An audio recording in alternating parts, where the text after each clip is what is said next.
Olá, meu querido, a paz do Senhor. Eu quero discorrer contigo acerca de dízimos e ofertas, especialmente ofertas. Vem comigo.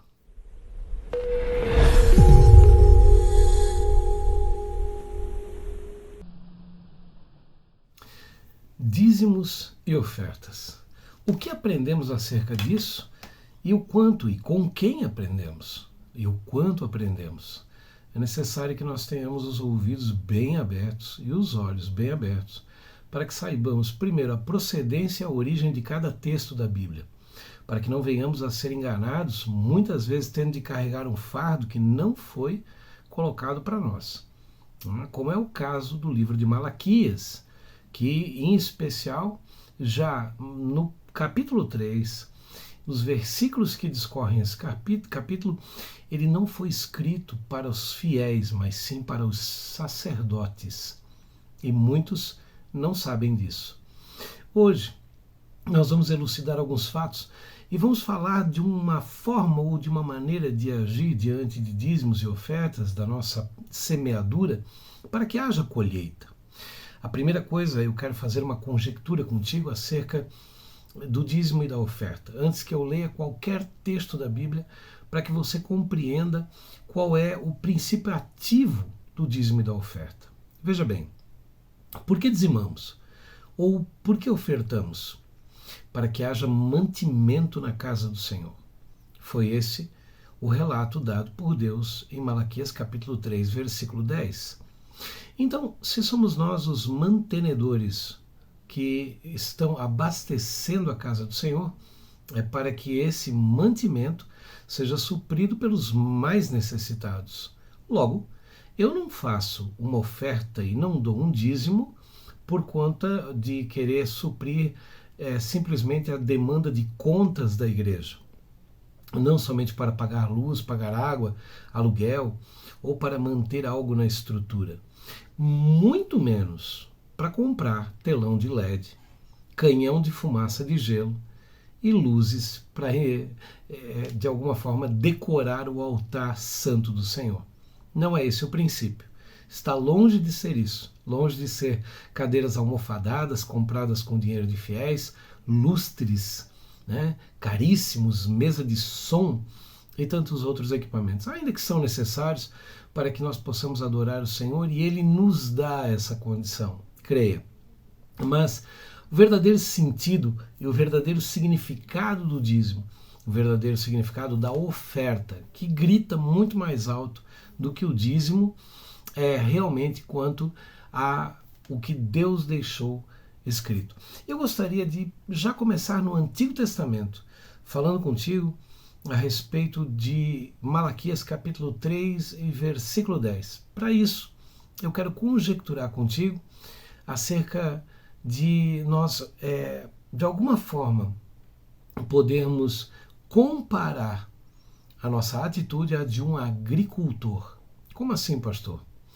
Todo agricultor lança semente na terra e ele cuida para que haja colheita.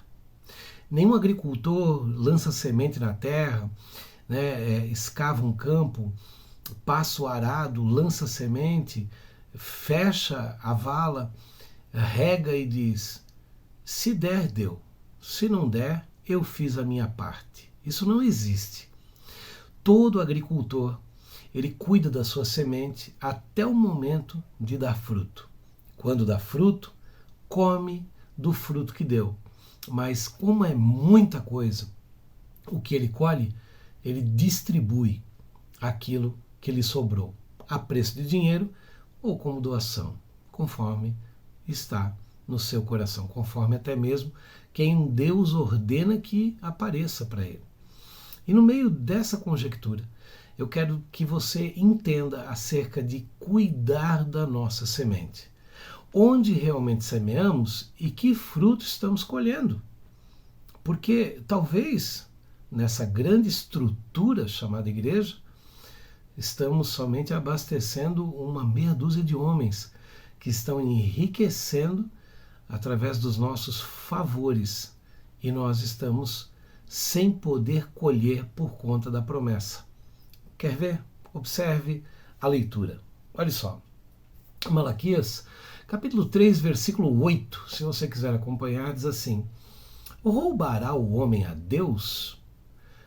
Todavia, vós me roubais, e dizeis: em que te roubamos? Nos dízimos e nas ofertas. Com maldição sois amaldiçoados, porque a mim me roubais, sim, toda esta nação. Trazei os dízimos, olha só a ordem. Trazei, versículo 10, trazei os dízimos, todos os dízimos, à casa do tesouro, para que haja mantimento na minha casa. Depois fazei prova de mim nisto. No quê? No mantimento que tem de estar na casa. Diz o Senhor dos Exércitos: se eu não vos abrir as janelas do céu e não derramar sobre vós uma bênção tal até que não haja lugar suficiente para recolherdes. Deus deu uma ordem, uma chamada de atenção, uma ordem e depois uma promessa. Chamada de atenção: em que me roubais? Nos dízimos e nas ofertas. Com quem Deus estava falando? Leia, busque, procure saber. Deus estava falando com os sacerdotes que roubavam, sacerdotes de Judá, que roubavam a casa do Senhor, que tomavam dos dízimos e das ofertas que ali eram depositados. E Deus vem e diz: vós me roubais. Aí ele dá uma ordem, ele diz assim: olha, trazei todos os dízimos à casa do tesouro, a igreja. Para quê?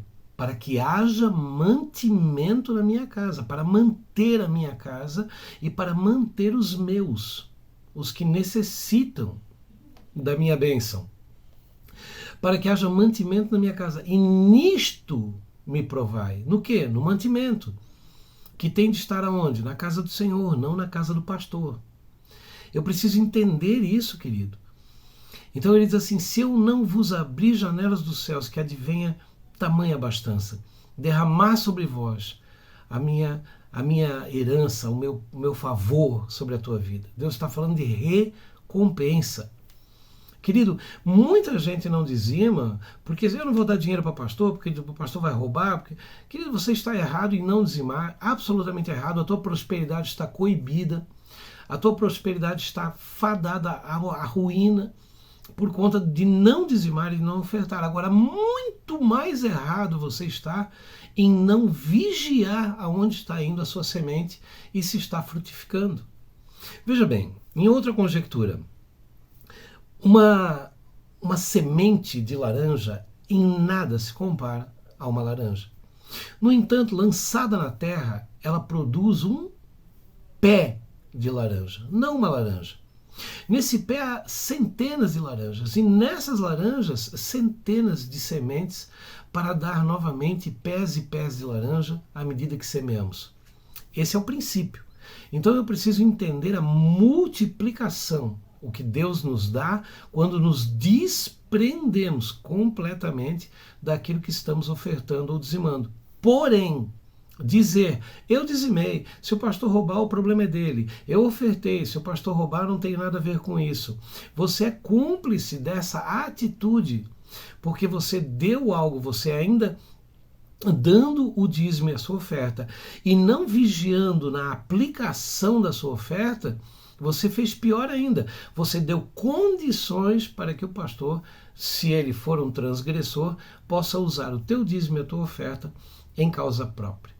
Agora, como é que eu faço isso, pastor? Eu preciso saber. Você precisa estar inteirado, você é membro da igreja, você precisa estar inteirado das obras sociais, inteirado do que está sendo feito, do que está sendo pago, né? As despesas colocadas em dia, o que está sendo comprado, onde o dinheiro está guardado, quanto a igreja possui, não para que venhamos a de alguma forma sugerir os gastos ou dizer: a igreja tem um depósito muito. Deixa ter. Que bom que há um depósito. Daqui a pouco alguém levanta uma necessidade extrema, né? Uma criança doente, um idoso doente, uma pessoa doente, uma enfermidade abrupta que precisa de muito dinheiro, a igreja está ali para estender a mão. Não para pagar o carnê da Casa Bahia de ninguém, mas para estender a mão acerca daquilo que tem em seus depósitos, a casa do tesouro. Querido, a casa do tesouro é o cofre, é o lugar aonde você deposita para um momento de necessidade. A casa do tesouro, o princípio da casa do tesouro é celeiro. Um celeiro sem grão, ele é um paiol, a qualquer momento ele pega fogo. Agora, um celeiro com grãos, a qualquer momento, ele sugere uma semeadura, uma colheita. Amém? Então, essa explicação, porque a maioria das pessoas, elas dizem, eu estou numa igreja próspera. Querido, todo mundo quer... Você sabe qual é o encanto da igreja próspera? O encanto, você imagina o seguinte, você entrou numa igreja, então naquela igreja você viu na porta candelabros, né, com luzes espetaculares, aí você vai entrando, cadeiras almofadadas, tapete vermelho, quadros na parede maravilhosos, né? Um equipamento de som de dar inveja. Você vai vendo lustres, iluminação, você vai vendo o altar, o púlpito, né, em acrílico, com barras prateadas, você vai vendo instrumentos de última geração, você vai vendo um telão de LED, canhões de luz, canhões de fumaça de gelo, sabe? Você vai vendo aquilo tudo e você conjectura na sua mente carnal que ali há prosperidade e que você vai pegar uma fatia desse bolo e você vai estar perto de gente próspera, você vai ser próspero e ali você vai encontrar a sua paz, a sua prosperidade, a sua riqueza. Você está enganado, querido. Tudo aquilo que você está vendo está sendo comprado com o dinheiro de pessoas como você, fiéis. E esse dinheiro poderia estar sendo investido e deveria estar sendo investido em obra social. Deveria estar sendo investido para poder sanar a fome, que nós estamos esperando que o governo faça, né? Não, isso é a igreja. Deveria estar... Quem é que multiplicou para 5.000 pessoas entre mulheres, homens e crianças? Foi Jesus. Ele não chamou o governo de Roma para multiplicar, ele não chamou o governo de Roma para dizer, olha, dá comida para essa gente aqui que eu estou pregando para eles o dia todo. Isso é trabalho da igreja. Saciar fome, colocar vestes sobre as pessoas, ajudar as crianças, jovens, adultos a terem um acesso à saúde, a poder, num momento, né, de maior necessidade, serem assistidos pela igreja. Mas isso é uma igreja que tem depósitos, é uma igreja que tem dinheiro, é uma igreja que realmente soube destinar. Missões, muito importante, querido. Como pregar se não há quem envie, né? Como enviar, aliás, como falar se não há quem pregue, como pregar se não há quem envie. Então há necessidade da igreja enviar e as pessoas entenderem que isso se faz com dinheiro. Né? Me lembro de uma vez uma mulher que entrou na nossa igreja e falou assim, pastor, eu não dou dinheiro, eu dou uma cesta básica. Isso eu faço, mas dinheiro eu não dou.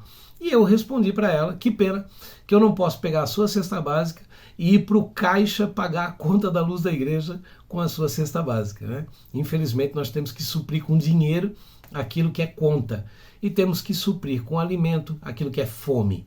Então há cada coisa no seu tempo, no seu lugar. Mas os errados não são os pastores que roubam, são os fiéis que não vigiam. E isso eu preciso trazer a tua intenção para que você saiba, porque às vezes o pastor falou tantas vezes no altar, em que me roubais, nos dízimos, nas ofertas, né, e de repente tu pensou, meu Deus, eu roubo o Senhor, não posso, e você deu até o que não tinha. Querido, ali fala dos sacerdotes que roubavam o Senhor, que tiravam o sustento da casa do Senhor. Amém? Preciso entender, o meu povo perece porque lhe falta conhecimento, porque o sacerdote ocultou do povo a verdade. E a partir daí não tem mais o que fazer. A partir daí, eu, não conhecendo a verdade, eu pratico aquilo que ordenaram para mim. Vou te falar que na igreja, muitos que ouvem quem leu, porque não querem ler. Muitos que pedem oração não oram por si mesmos. E esse é o grande problema, pelo qual é tão fácil destruir as pessoas no seu intento, na sua fé e no seu intelecto cristão, que muitas vezes nem existe. Então, gente, pastor, eu devo ir para uma igrejinha pequenininha, pobrezinha. Se você é um dizimista e um ofertante, olha que grande saída. Você vai tornar esse lugar um lugar grande, mas vigie na sua semente. Pastor, e se eu vigiei e descobri que o meu pastor, né, passou a mão, roubou tirou o dinheiro da igreja, comprou um carro para ele, né? Fez algumas coisas que até ele tem que ter um carro, né? Ele não precisa ter uma Hilux, mas ele precisa de um carro que leve ele para os seus compromissos cristãos. Ah, pastor, o meu pastor vive da obra. Não tem problema. O digno é o trabalhador do seu salário. Mas aí é que eu tenho que entender. Digno é o trabalhador. Então, o pastor que vive da obra tem que trabalhar.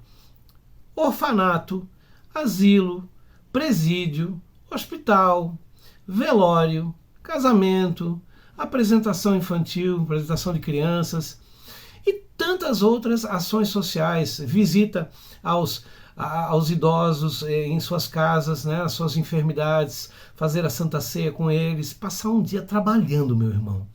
Aí digno é do seu salário, ele pode comer do pão da apropriação que está sobre o altar, desde que ele esteja trabalhando, honrando o seu chamado. Aí tudo bem, não tem problema nenhum. Eu preciso compreender algumas coisas. Agora, dormir até as 10, acordar, almoçar, assistir sessão da tarde, tirar mais um soninho de noite, pregar para ganhar um dinheirinho para poder continuar vivendo às custas e às costas dos outros, não, querido, isso aí não é obra de Deus, isso é loucura. E mais louco ainda é quem dá dinheiro para esses camaradas viverem dessa maneira. Então vamos acordar. Está na hora de algum pastor vir a público falar sobre essas coisas. Ninguém quer ouvir esse tipo de coisa, né?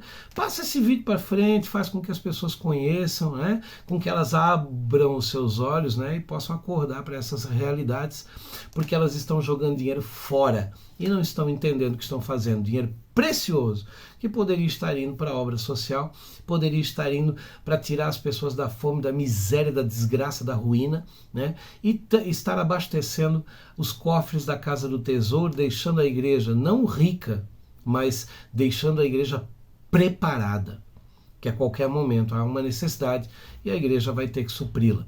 Quero ler outro texto para você, que agora está no Novo Testamento, e que fala em 2 Coríntios, no capítulo 9, versículo 7, diz assim: cada um dê conforme determinou em seu coração, não com pesar ou por obrigação, não por necessidade, pois Deus ama quem dá com alegria. 2 Coríntios 9, 7.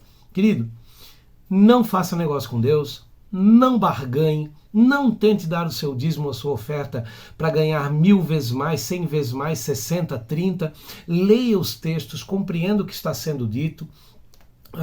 E não tente barganhar com Deus, porque todas as vezes que você depositar esperando receber outro tanto, certamente você vai estar colocando no saquetel furado. Deus não negocia com homens. A sua glória suprema, o que você está dando na casa do Senhor, primeiro é para o teu próprio desprendimento, para que tu aprendas acerca daquilo que não pode ser mais importante do que a presença de Deus e o suprimento da necessidade dos santos. Em primeiro lugar. Em segundo lugar, para que haja mantimento na casa do Senhor.